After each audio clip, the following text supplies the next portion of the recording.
Hey guys, in this video I will show you how you can fix the Finals mouse freezing or disconnecting. So without further ado, let's get started. First of all, what you need to do here, you need to open up your mouse app that you're using. I'm using Razer, so there is an app called Razer Synapse. And then if you're using particularly this app, you just need to go to Performance, and then here you should see polling rate. And then what you need to do here is to set the frequency hertz to 500. And after that, you need to go to registry editor. Then on registry editor, you need to go to current user. Then you need to go to control panel. And then after you go to control panel, it should be here mouse, right? And then on mouse sensitivity, make sure to set up value data to 10, right? And after that, you need to look if the problem persists or not. And if the problem persists, then you need to do following things.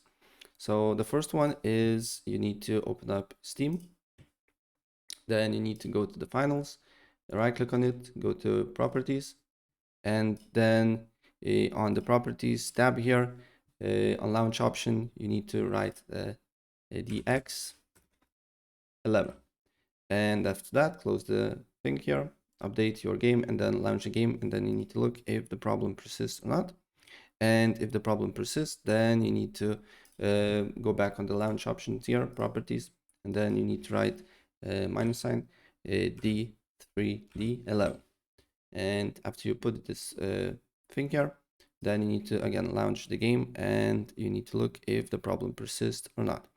And if the problem persists, then another thing that you can do here is to go to Task Manager and close the apps related to your mouse and keyboard. Like for me, I'm using Ducky keyboard, so there is no, I don't have any app to that, but I'm using Razer mouse.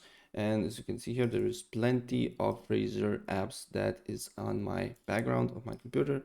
So what you need to do here is to end all the tasks here. I'm not gonna end all of them, but probably you get a point, like Razer Chroma, Razer Synapse, and bunch of different apps here. And after that, you need to look if the problem persists or not. So yeah, that's pretty much it. So if I help you out, please press like button and subscribe for more. Take care. Bye.